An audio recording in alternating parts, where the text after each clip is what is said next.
after 7 years as a professional writer and a published author, and after 3 years as somebody who's running a business, working and coaching folks towards speaking with a lot of confidence on the stage and off the stage, and really embodying their power, one thing I see consistently again and again in why folks are not able to communicate as powerfully as they would want to be heard whenever they speak, and also to move people towards action and to inspire folks that you lead maybe to be able to look at you as a leader. One of the things that I've seen consistently is people not really understanding the very basics of how we communicate as human beings, right? It's funny, it's strange, but I want to introduce a wild idea that for you to be able to master the art of communicating in 2025, actually what you need to do is go down to the very basics. Take away all of the complicated science of communication. I'm not saying take away the science. Science is really important and it is what we're here to talk about, but take away the complexities behind communication. For a moment, we're going to pretend like you actually don't have any language so that you can be able to hone in on what people want, what people are saying, what people are not saying, what is being left unspoken in a conversation, and how you can use all of that information in a really powerful way to get on the same page with people and to be able to move people towards the place where you're trying to take them, be it selling them something from the stage, be it being in an interview and convincing them that I'm the perfect hire for this position, or maybe it's in a personal relationship and you want this person to understand maybe the pain that you're going through and to change their behavior. This video is for you if you want to understand how to master the science of communication like a pro and how to actually get results every single time you communicate with other human beings around you. Are you ready? Let's get into this. Hey, welcome to Love on Stage. I'm Mahohodi. If you're ready to make sales and spark action when you speak, this is your place. I've helped dozens of leaders choose courage over comfort by speaking with confidence and love, especially in tough conversations. Because listen, public speaking isn't just a thing that you do on stage. It's what you do every time you deliver a work presentation, when you interview for that plump job you deserve, when you negotiate your salary, and every time you sweat bullets during a big pitch. That's all public speaking. It's time to level up your storytelling because your story matters. So, you ready to speak like a boss? Let's get into your most powerful story. I'm going to do an age-old thing that is the bedrock of communication. I'm going to tell you a story because as human beings, the thing that we retain the most is not numbers and statistics and facts and data. It's actually stories. Let me tell you where I am. If you've been on this channel for a while, you notice the location looks a little bit different. That's because I'm in Mexico. I will share more about that on a different video, but just for now, let's just focus on the fact that here I am, I'm in Mexico. I'm looking at this really, Mexico is like just stupid, outrageous, beautiful, okay? It is sunny here, I feel so good. Every single part of my body, all my cells are like, this is yummy. We need more of this, please. Meanwhile, New York is like on the struggle bus at 28 degrees Fahrenheit. I'm sorry, New York. I'm sorry, I don't mean to rub it in, but it would have been me there if not for this particular thing of me being here in Mexico. Why am I telling you this? You need to know something about me. I grew up in South Africa. South Africa is an English-speaking country. We have over 11 official languages. I speak a handful of those languages. One of them is not Spanish, unfortunately for me, okay? One of them is not Spanish. So I don't really speak good Spanish. I can understand a word here and another word over there, but I'm not kidding myself or anybody. I really do not speak good or intelligible Spanish at all. I'm working on it. I want to change that. But being here in Mexico without language is so humbling because I'm a writer. I'm somebody whose life and work is words.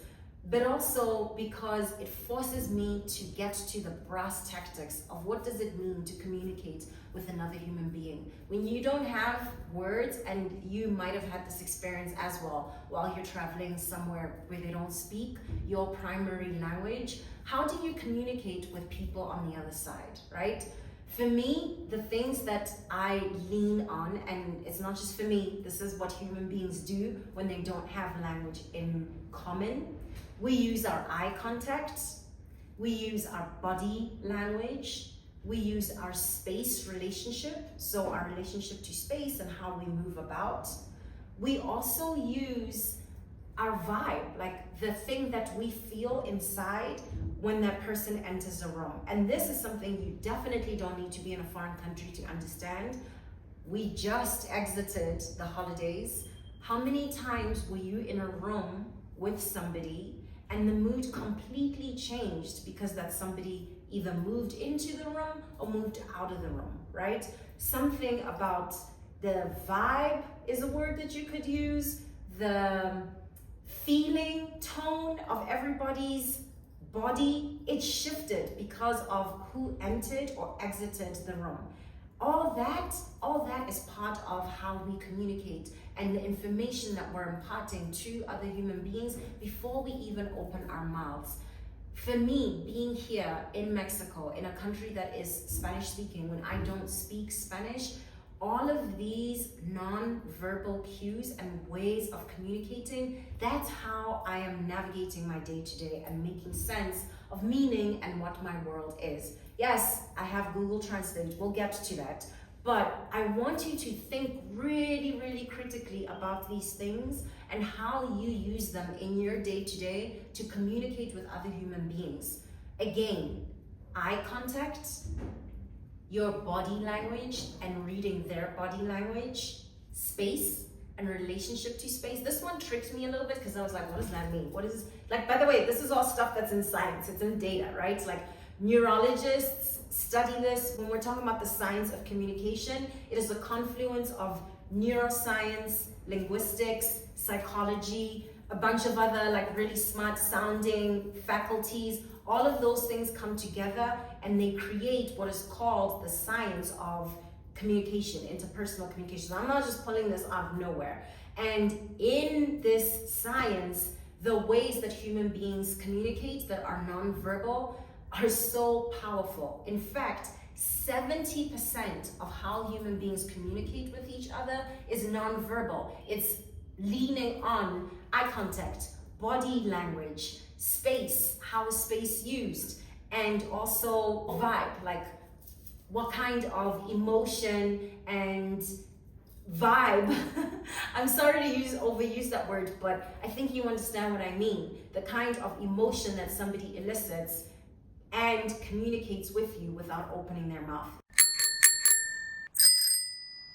Let's go back to space because it's not easy to get just by saying space.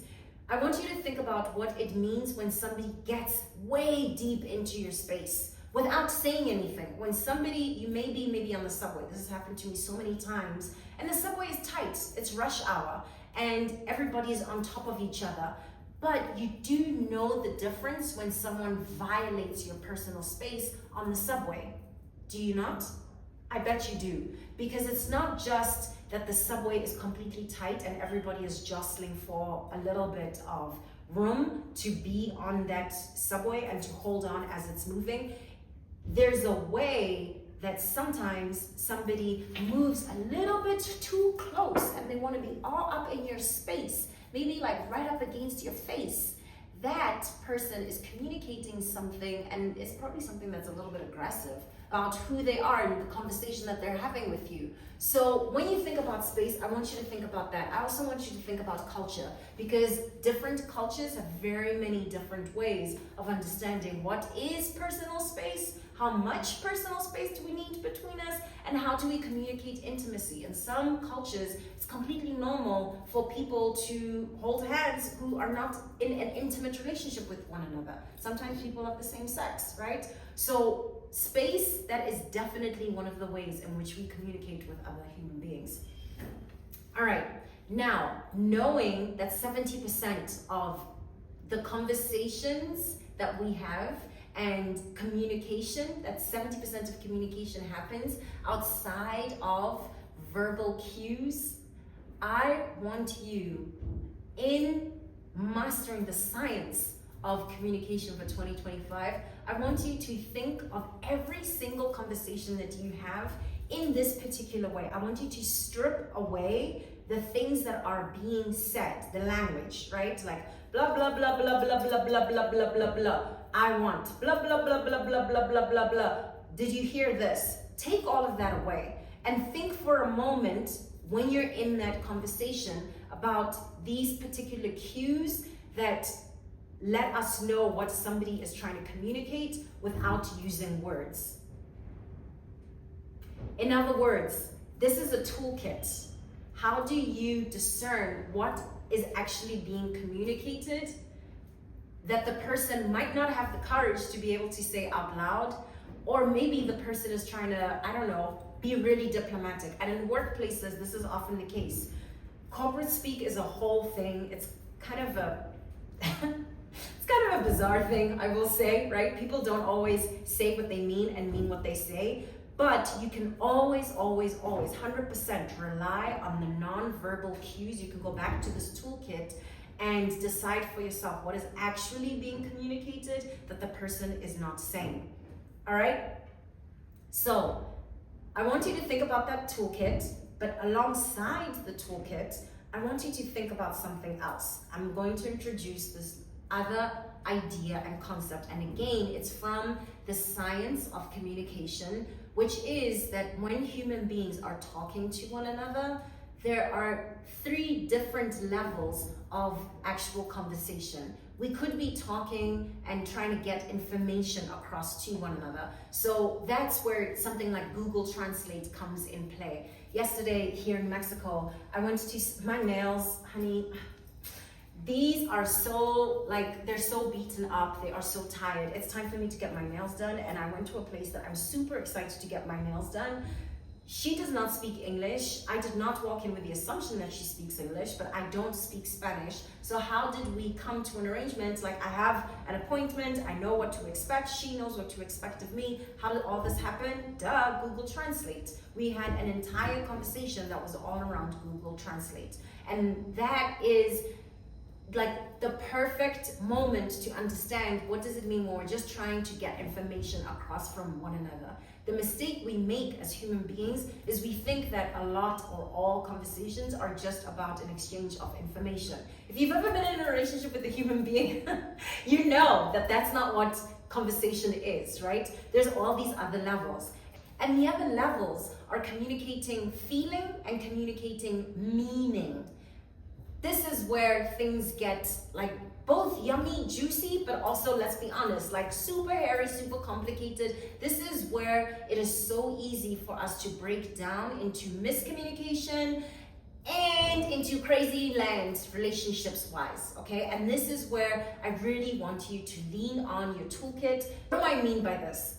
When we're in communication with other people, yes, we're conveying information, but quite often we're having emotional conversations where we're trying to communicate to the other person a feeling. And sometimes we're asking that person to feel the thing that we feel, to empathize with us.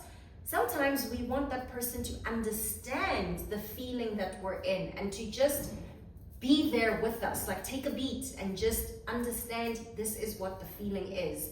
And when we're not very conscious ourselves of what the feeling is that we're bringing into a conversation, we can like spray a feeling all over a room without even being aware that we're the Debbie Downer, that we walk into a room and the energy just goes, it's like a bad makeup day, right? Like, what if you're the person who creates bad makeup days for other human beings? You don't want to do that. And the way that you don't want to do that is being self-aware about what is it that I feel right now as I'm entering this conversation, and also being really clear and aware of what is it that you're making the other person feel in how you're communicating with them. That is so important. And once you have that information, what do you do with it? Like once you know that you're making somebody either feel really high and uplifted and all of the things, okay, maybe that's something that you want to amplify. Maybe that energy is the energy that you want to bring to your most challenged relationships. But guess what, honey? Sometimes you're the person in a conversation where you're bringing negative energy and making the conversation go sideways. You want to be responsible and you want to understand that particular feeling, because feelings are contagious. They're so wildly just, they love to get out of our bodies and to get into other bodies. And our work, our self-awareness work, and our work as speakers, as communicators, as writers, is to be very clear what kind of feeling are you putting out into the world, and how can you be responsible for that? Meaning is so deep, and it's about values, and it's about communicating with the other person and connecting with them at maybe the deepest levels that we get to with other human beings. How many times have you sat across from a stranger and had an exchange that made you feel like this person understands you and gets you and sees you in a way that's so much more profound than... Has that ever happened to you?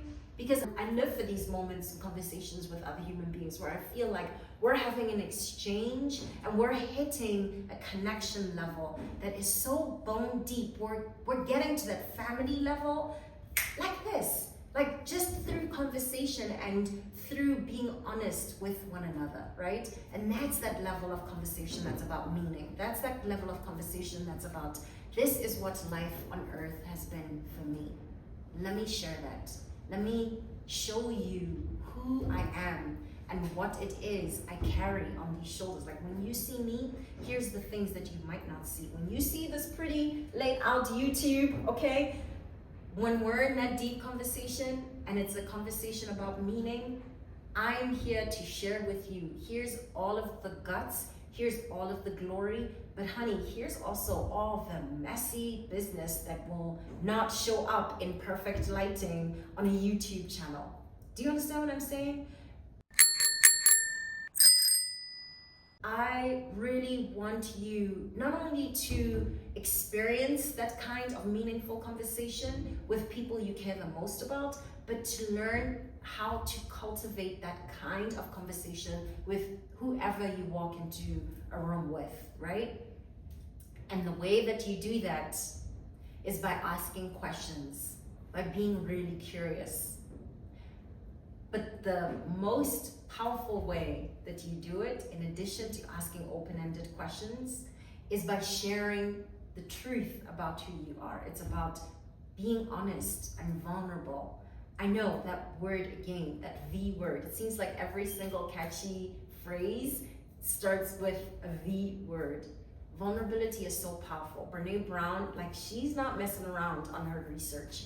When we show other human beings who we are inside of ourselves, we give them permission to show us who they are. And that's the only way, one way to have meaningful connection and conversation with other human beings. What does this mean for you? You're about to embark on this beautiful adventure, journey, story, life, unfoldment, greatness that is 2025, right? And you are in the business of mastering not just communication, but really mastering yourself, mastering your relationships. What I want you to have in your toolkit and to be able to use all the time is leaning back on like, how can I get to know this human being in a deeper way? How are you going to do that? You're going to strip down all of the complex parts of language and communication and strip it down to that toolkit we spoke about.